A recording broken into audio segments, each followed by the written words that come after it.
Pasha Pablo, welcome. All right, so this time around, we're going to be talking about understanding the impact of payment frequency, right? Because that's what I've been studying for like the last week, aside from how to heal and all that stuff. But I'm good now. Shout out to Novant Health System taking care of your boy. All right, so let's see here.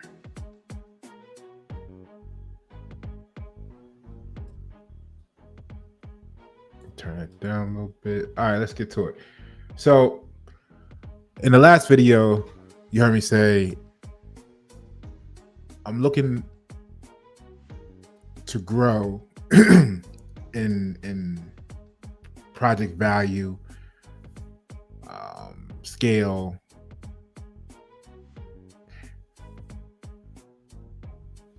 and there's a dynamic there that I'm trying to sift through, because what it means is that the people I started off wanting to help, and you own a business, let me know how many of you can relate to this. The people I started off wanting to help the most are either the ones that give you the hardest time, or many of them have valid reasons why they feel like you may be unaffordable to them. At the end of the day, when you talk to business owners and you're talking about marketing and branding, and they're telling you their laundry list of goals and challenges, you know they need to market and brand themselves to achieve those goals and challenges.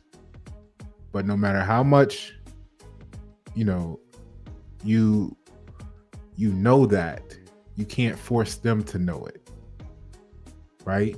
And you can't change their circumstances. Okay? People going through things and they have to make decisions, right? Not everybody's going to take their last dollar like me and invest it into the brand, the business, go live on the street if you got to, and keep the business going, because the business is what's going to bring you the next dollar. Everybody's not going to do that. People are going to want to be comfortable. People have people they can fall back on, depend on. They're going to make other decisions because they know they have a parachute. Okay? So it don't matter your perspective. It just matters what they really want. And I say that because the alternative I came up with, if just talking to people now at the level that I'm at now, where I'm offering to serve the community for, in most cases, about $3,000 to $5,000 per application. And you can imagine, if you were talking about $50 logos, you might have 100 people in your DM, 100 people in your inbox.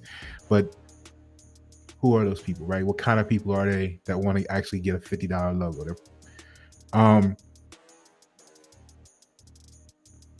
Knowing what it takes to produce something like that.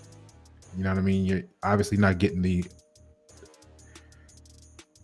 getting what you pay for, put it like that. Now,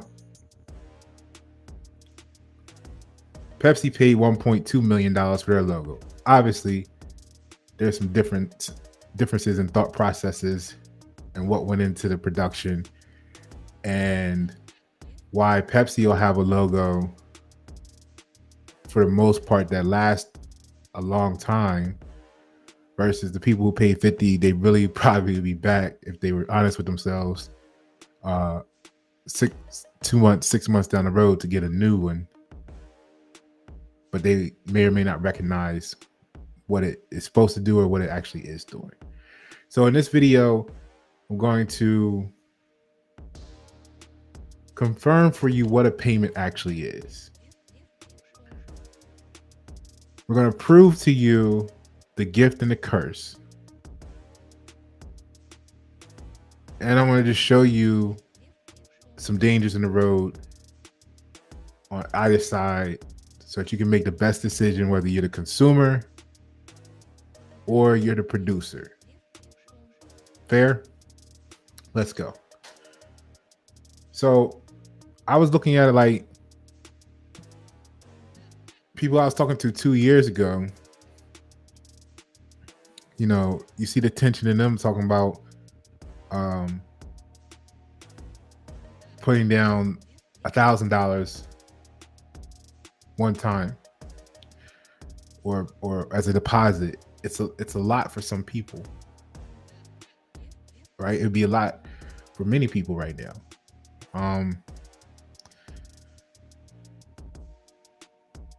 The thing is, if you're really starting a business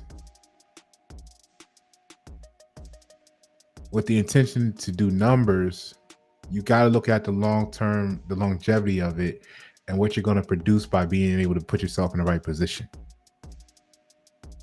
And then on top of that, I think our communities, we got too much of the easy stuff going on. And I'm not saying it's easy to do hair. I mean, I'm saying easy.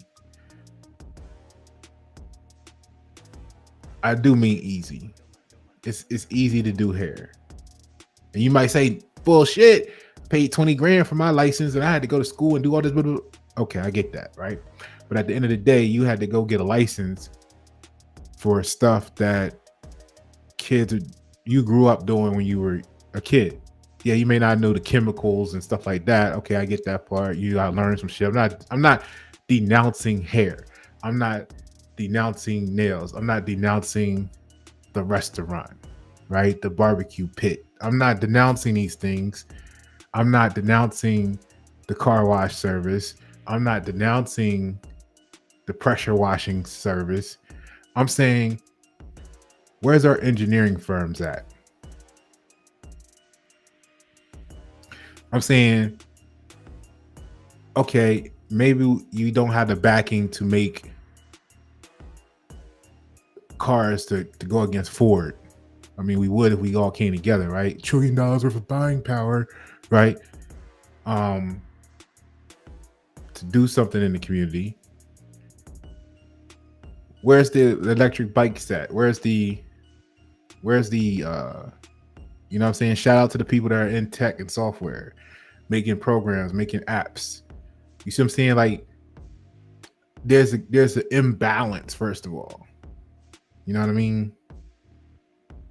There's an imbalance there. And I think once we recognize the value of metallurgy, of CNC machines, being able to shape and form metal, you know, where are our businesses doing that? That's what I mean when I say easy. Okay. Yeah, that's easy. Right? No, everybody didn't want to be Elon Musk, but where's our Elon Musk at? This is what we need more of. Okay? First of all, then what happens is you're building something that the value scales differently. All right. So here's what it is. Payments. First of all, we know from etymology that the word pay means to satisfy, especially when dealing with money, as they put it. Okay?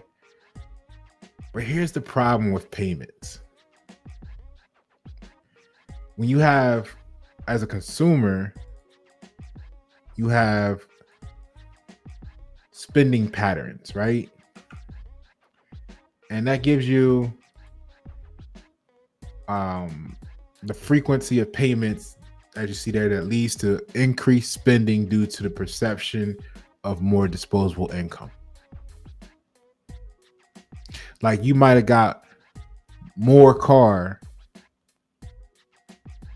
because you only had to make payments. You know what I'm saying? And I danced that line myself. like many Americans, when it goes well, it goes well. In my, on my 10th car, it didn't. When whatever happened, it wasn't a great moment because whether it was sabotage or just some sort of natural failure, one in a million thing or something. When you get the repair bill that's $12,500, it reminds you, as bullet point number 2 says, the subjective wealth perception. So frequent payments can make you feel wealthier, affecting their well-being and financial decision making. Now I know it's again why I go into things strategically, right? The car had its 90,000 mile service when I got it. It was this, it had that, everything was done. This was running great. I take care of my stuff. In my mind, it shouldn't have never happened. But I know I was going through a court case or building up to a court case. I know I only put 5,000 miles on it in 2 years. So somewhere between those two things, just whatever, right? Because you're supposed to run the cars, and I wasn't running it like I was planning to run it, but didn't run it. All right, COVID happened. I didn't travel for business like I thought I would. Boom. So there you go. But frequent payments make consumers feel wealthier, right? Financial behavior and borrowing, right? The higher payment frequencies can lead to increased spending and borrowing, especially among lower income consumers. Now, how do you define what a lower income consumer is? Is it someone that makes $10,000 a year? Is it someone that makes $50,000 a year? Depending on what industry you're in, a lower income consumer could be someone with less than $250,000 in revenue.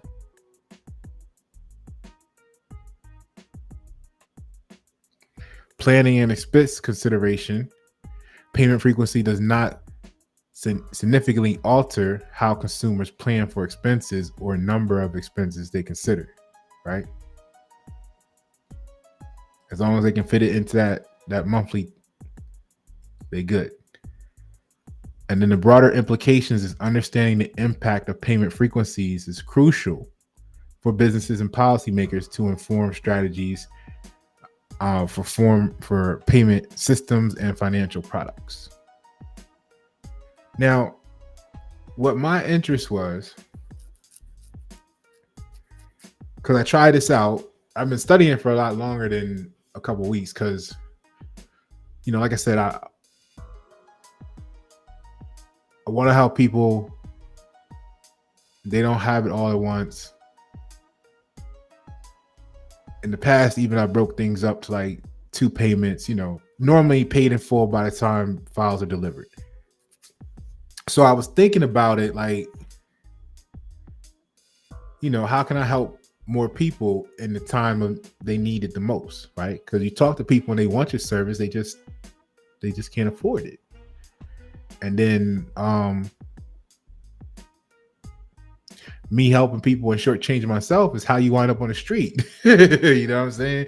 Because then you don't have nothing to pay your bills with, right? So, and then when you need help, they're not going to answer the phone, right? Forget the fact that how you help them. They ain't gonna remember it. So the thing is, you gotta position yourself, right? Take care of you first. So I was waltzing with the idea, the concept of allowing people to make payments. Well, the thing is, if you want it in like 2 or 3 payments to be done, now you're still talking a couple $1,000s within a few weeks. Deposit payments, multiple thousands of dollars within a few weeks. If they didn't have it all at once, then chances are they're not going to have it all at once in the same month. So now you got to break it up into payments that are monthly that they can afford. Okay, cool. That's great for the people who are honorable. Just like anything else, right? Car payment, cell phone payment. It's great for people when they're honorable. But there's always the dishonorable people that you don't realize are dishonorable until you give them the opportunity to show you, right? Like, then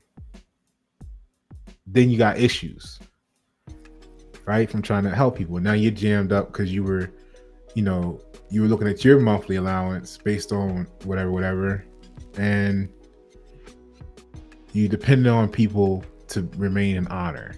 Okay, and we know how that goes. So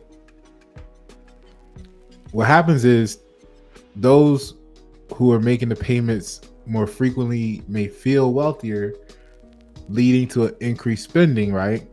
But the perception may diminish over time, particularly after several payments, because, well, cognitive overload. It's when, like, particularly after multiple transactions, the consumer starts to become more cautious or second guessing their spending decision after a certain point, such as like the third payment, which is kind of like what a great wise, experienced person, shout out Alex, shared with me, is per their research, they found it was the third payment. People started to get a little flaky. Now, the thing is, there's two types of worlds you could be in. You're either going to be in the tangible world with your products or services, or the intangible. Okay? And I want your opinion on this, because if we can help the community, then let's help them. But if 80% of these situations are going to go left, then I understand why people,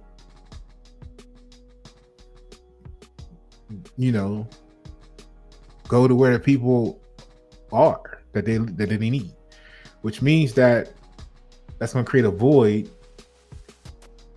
in the communities that I originally built this for, right? But then I'm kind of torn, because from a business owner standpoint, I gotta accept that, like I put the song up when it was myself. You know what I mean? I'm sitting up here, one of the 14 million people with annually with cellulitis. You know what I mean? And it's like, damn, how the fuck? Well, you spent some time on the street and you did this, and you're not taking care of yourself, and you cut your hand, or you went to the gym, and who knows? You know what I'm saying? So invest in some shower shoes, you know what I mean? Like, you know what I'm saying? Like, things that you didn't think of before, because you had your home, you had everything, particularly the way it was set up for you, and it was just you, and you, all the stuff you didn't have to think about, which I'll probably do another video on that, right? So, and then in the middle of you trying to dissect what's going on, because your legs are swelling up, your ankles are swelling up, you got to deal with people who's having, just make the payment, bro. Like, so, you know what I mean? Now, granted, I got some great customers, great clients. I respect them. They're very honorable. I'm proud of them. And then you got ones that are just, it's always that one or two that it's just like, what are you doing? Like, what are you doing? You know what I mean? So another way that I look to connect with my clients now is I think I want to start aligning with, if we can measure, if we can produce a certain level of work for the company to put them in a certain position, I think that merits some equity in the company, right? I showed you on the last video, these services are worth anywhere between $18,000 and $80,000. So I kind of feel like if I do a project for you for $5,000 without seemingly being arrogant or whatever you want to label me as, the reality is, if I look out for the people of the community. Do a project for them for $5,000 up front. I think the honorable thing to do, knowing that you're putting them in a position now to be top tier in their industry, and you give them the coaching and the guidance to go along with that, the direction, the marketing, the branding to push them in front of the rest of the crowd. There should be some compensation, some consideration for performance on the back end. So I'm thinking, we do this right, 3 to 5 up front, maybe 10 up front, depending on your brand and circumstance. Obviously, if you're doing hair, you're not going to be in a position. And again, this is not making it laughable. There's hairdressers out there that are making $250,000 a year, but they're rare, right? So what I'm saying is, for the average person doing hair, if you're in the ball game of doing a $3,000 to $5,000 logo, you're probably not going to be in a position to that'll probably be the best you can do. Like 1% of what business after that? Who knows? However, if you are into an industry that's measurable, trackable, traceable products, stuff like that, then yeah, we could talk that route. 3 to 5 up front, 10 up front, 1 to 5% of the company. That's how I'm invested in Fire for Echo, right? So, we'll write up the contract. Contract's good in law. You sign, I sign. You know what I mean? When the paper come through, pay up or we go to court. Be an honor though. You know what I'm saying? So I don't mind looking at situations like that. The thing is, where was I at here in my notes? Yeah, cognitive overload. So they get to the point where they start feeling like, whatever. They just want to make it. Some of them want to make excuses. Others keep going. I respect those. Blah blah blah. Right. And I know there's a difference between making excuses and then actually not having the ability to. You know what I mean? Like I don't want to hear you paid your past due credit card. You know what I'm saying? I don't want to hear you paid your past due credit card when we're trying to make $700 million, and it all depends on the flow of capital into the marketing department, right? Oh, I pay your credit. Well, your credit card has a limit of $5,000, which you're going to lower as soon as you make these payments because you were late, right? So you're going to lower your limit. You're not going to have access to it. You're putting money into something that's not going to be there for you. But guess what? You'll have at best the $5,000 limit. Or you could go over here and invest in the $700 million. You see what I'm saying? Like, things just don't make sense. People are just, they listen to the wrong people.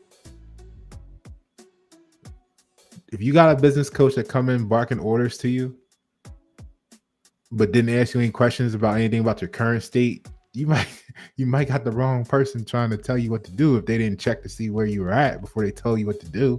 But that's common sense, right? So this is what I'm saying that messes up these payment plans with small companies and large companies alike,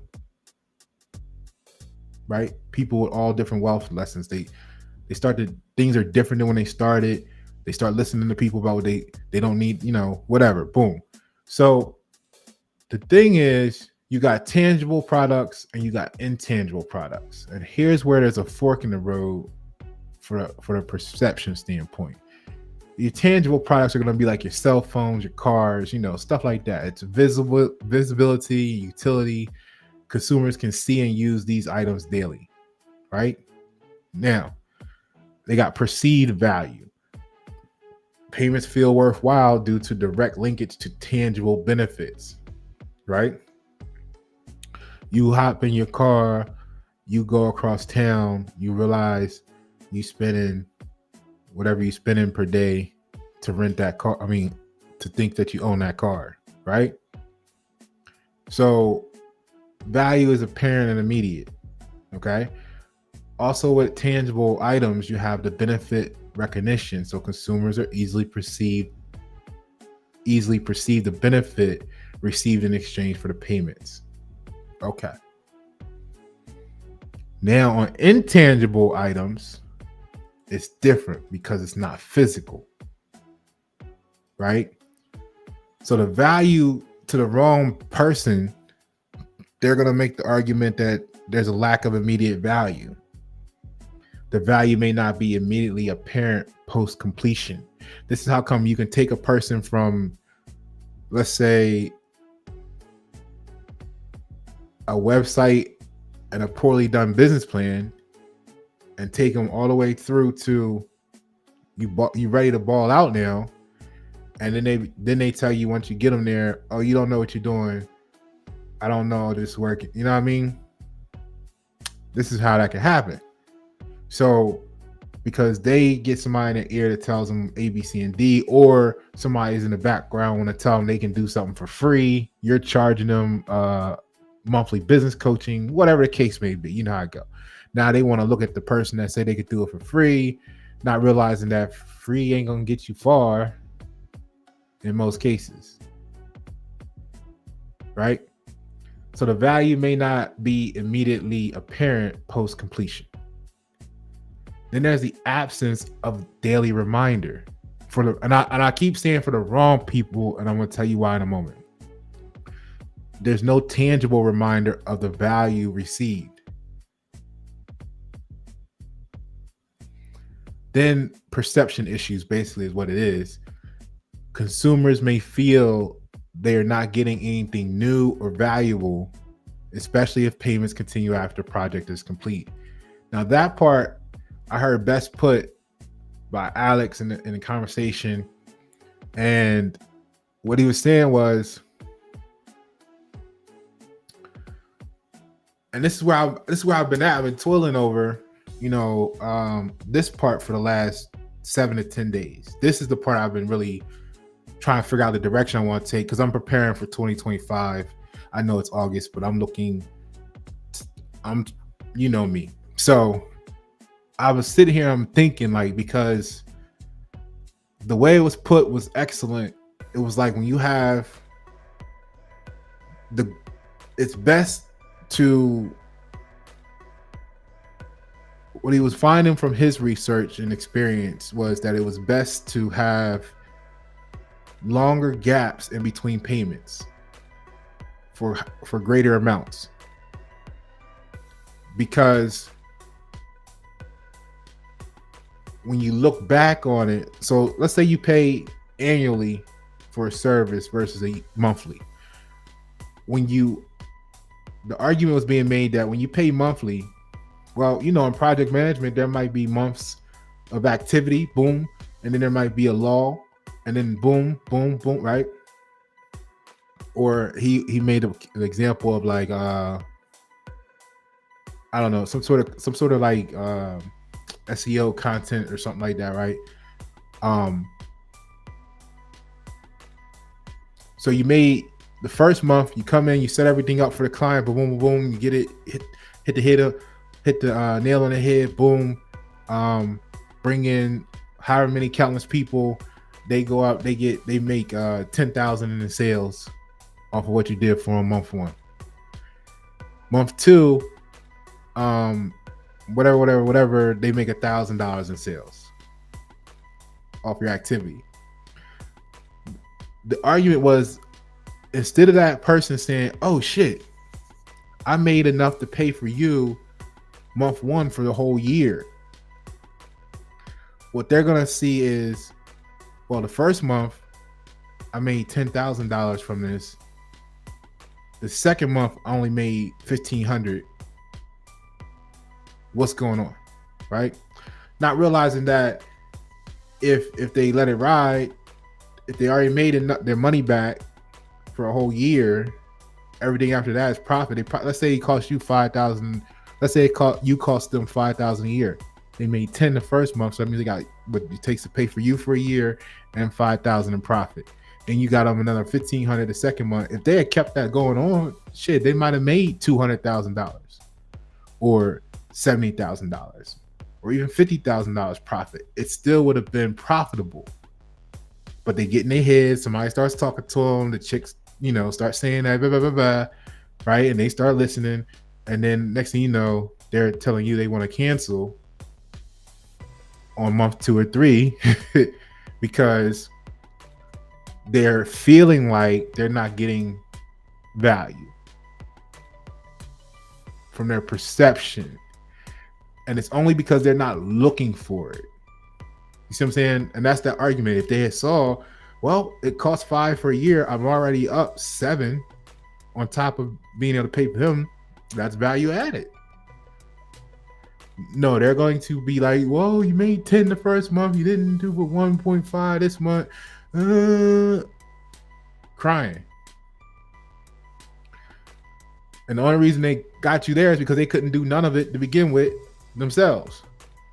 Right? But then they want so it's the irony. This is why I don't like business, because it's too emotional. Right? That's why I look for the people I'm looking for, because we can make it make sense and we can just go do it. And I don't want to deal with all that dumb stuff, right? Because they're the wrong, it's just the wrong people for me. It's the wrong mentality. So if you got a service that you know was done right, complete, and then on month 3 or 4 you want to start saying, well, I don't know what I'm getting. No, you already got it, right? like you already got it. Don't worry about what you're not getting, because you're not getting nothing right now, because you got it already. What it was you didn't have it. so you gotta get to giving. And that's what the people need to understand. Like I said, I appreciate the ones that communicate. I have some great ones. They communicate. If there's a deviation, let you know in advance. Those are my type of people. Otherwise, they're on time, everything goes well. You know what I mean? Because that's honor. You know what you agreed to. Don't sit up here and play like you don't know. Right? So that's payments. And then that's the difference between tangible and intangible, because the tangible, the person's going to be able to be reminded of every time they hop in the car, every time they make a phone call. The intangible, a person with a logo, let's say I do a logo for them, a branding, I set them up the whole 9 yards, and I say, look, cool, put this deposit down. I'm gonna be done in 1 to 3 weeks normally, unless something, maybe 4 weeks at the most normally. It's a lot of work to do, but I get it done quick. And I factor in life. Like if I need to take a mental break for a day, I don't feel guilty because I built that into the project schedule. So,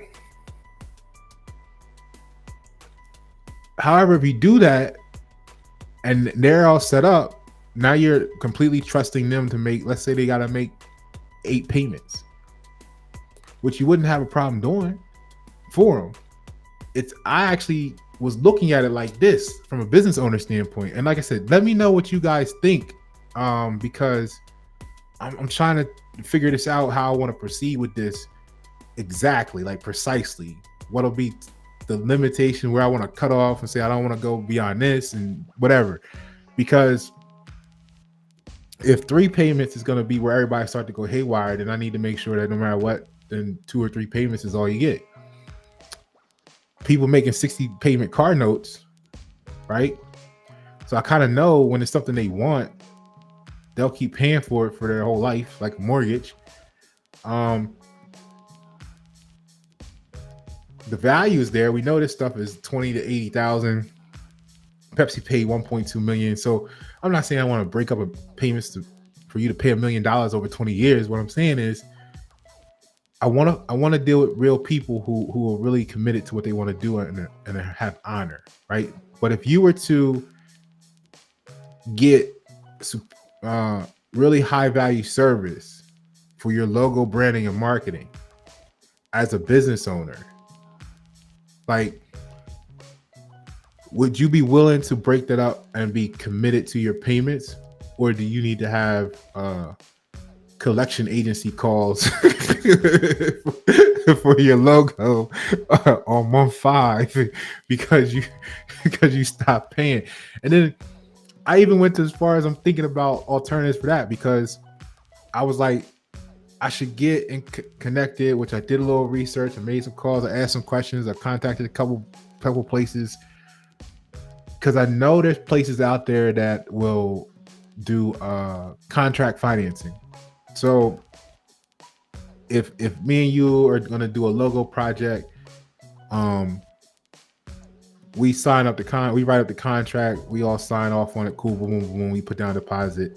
Let's say it's $5,000 total. You put down 1,000, leaves 4,000 left. There's companies out there that would finance that 4,000. Like they would pay me the 4,000 difference minus 5, 10, some cases 15% for the convenience fee, and then the customer or client would make they'd be contracted with them too, and they would make the payments to the bank or corporation. So that eliminates the risk for me, but also extends value to the clients that otherwise wouldn't have the opportunity because they don't have the budget on the, hey, I can pay it all today type level. So I'm looking at that as an option. But I just want to, generally speaking, let me know how that sound to you, being business owners. This is a time you need to rebrand. A lot of people are afraid to spend the money. They're tight right now. Funds slowed down because of COVID. But that's exactly why you need to dump the money in the branding. Go see the video I did on that about the timing of investing is now. 30%. Boom, boom, boom, grow your business just by investing in yourself now. During the recession, I'll show you the history. It's documented. Companies that do it do very well. Companies that tighten up and close everything down, they don't. So I'm just trying to push people into the right direction, but then again, you got to go against their emotions. So let me know how you feel about that. And yeah, the thing is, when you make it, it's done, it's complete, and then you're gonna have a gap. If you got to make 8 payments and it only takes 1 month to do the project, there's going to be 7 months where you sit there and have the potential to feel like you didn't get nothing new, but it's because you already got everything new. And the only people who really feel that way are the people who don't know how to work the business. They're the people that you sit there, you give them the instructions. Okay, this is your logo. Look, here's all the 27 talking points designed from the psychology that's in your logo. When you're talking to your customers, this is how you tie it all in. But they're not out there talking to customers. They're out there trying to meet women or meet a spouse. You know what I mean? So they're not even operating the business properly. They're not utilizing none of the strategy. They're not doing anything you taught them. And then they're sitting there saying like they don't feel like they had any value because they're not doing nothing that they're supposed to be doing with it. Kind of like me with the car that was just sitting out front and I only put 5,000 miles on it over 2 years. Like that's not what it was built for. So I can't really be mad that it said, fuck you, I ain't going nowhere now. You know what I mean? Or if it was sabotaged, that would be the other side of the story. You know what I'm saying? Because it's designed to run. Your branding, your logo is designed to be out there and be active and help you bond. It's a bonding agent for you and your future clients and or just the community brand awareness. But if you're not putting it out there, if you're not talking about it, if you're not having conversations, if you're not doing none of the stuff you should be doing, right? Of course you're going to feel like you're not getting no value because you're not utilizing it.